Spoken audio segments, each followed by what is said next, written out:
ऐसी चीज़ें बताता हूँ जिनके ऊपर जो ईरान की तरफ से आने वाली हैं या ईरान समझता है उसके लिए ज़रूरी हैं और वो ठीक समझता है। इस पोजीशन में जिसमें ईरान है वो कहता है कि स्टेट ऑफ हुर्मुज़ कहता है, सोचता है या कहेगा, शुड आई से दिस, कि स्ट्रेट ऑफ हुर्मुज़ के ऊपर कंप्लीट कंट्रोल ईरान का रहेगा। ईरान अपने बैलिस्टिक मिसाइल प्रोग्राम के ऊपर कोई बात, कोई कॉम्प्रोमाइज़ बर्दाश्त नहीं करेगा। यस, न्यूक्लियर कैपेबिलिटी को कर्टेल करने पे ईरान पहले भी माना हुआ था। अब देखना है कि उसको फोरगो करता है या नहीं। मेरे ख्याल में शायद ईरान उस पर बात कर लेगा। उसके अलावा ईरान के अंदर जितने डैमेजेस हुए हैं, जो सिविल इंफ्रास्ट्रक्चर तबाह हुआ है, ईरान उसकी कंपनसेशन लेगा।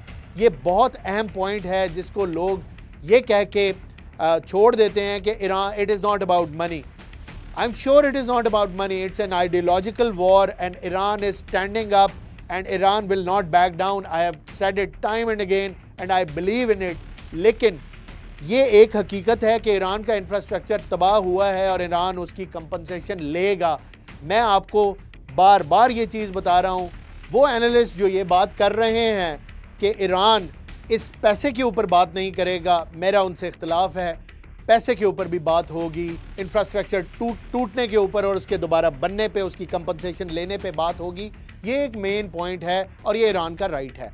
ईरान के ऊपर जंग मुसल्लत की गई थी, ईरान उस जंग की कंपनसेशन ज़रूर लेगा।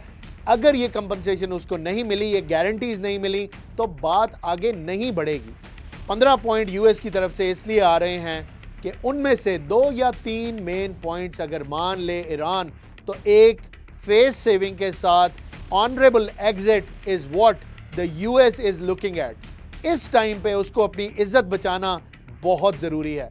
ईरान ऑलरेडी ये जंग जीत चुका है, इसलिए जीत चुका है कि Iran stood up, it did not back down, it did not plead to stop the war, which is a victory in itself. ये बड़ी अहम बात है, ईरान ने बैक डाउन नहीं किया।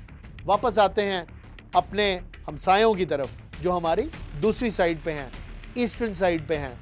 हमारे अच्छे और मजबूत हमसाए जो एक ऐसी जंग लड़ रहे हैं जो सदियों याद रखी जाएगी और यूएस के लिए इरानियन एक्सपीरियंस उनकी टेक्स्ट बुक में पढ़ाया जाएगा आने वाले वक्तों में, ये बात याद रखिएगा। और दूसरी तरफ जो ईस्टर्न बॉर्डर पे हमारे हमसाए हैं, the ones who chose to side with the Israelis and the US at this critical juncture in history, उन्होंने बहुत ही बुरा फैसला किया। बहुत दफ़ा पहले मैं ये बात जोर दे के कह चुका हूँ। बड़े ही गलत टाइम के ऊपर जाके they sided with the Israelis and the US, जिन्होंने जंग इम्पोज की ईरान के ऊपर against the advice of all its partners in the Middle East. तुर्किया ने मना किया, बहरीन ने मना किया, सऊदी अरेबिया ने मना किया, कतर ने मना किया। सारे मुल्कों ने यूएस को इस एडवेंचर से मना किया, लेकिन यूएस ने किसी की बात नहीं सुनी और कीमत अदा की पूरे मिडल ईस्ट ने, जीसीसी कंट्रीज ने, और सबके ऊपर अटैक हुआ। 50% of the attacks by Iran were carried out on UAE।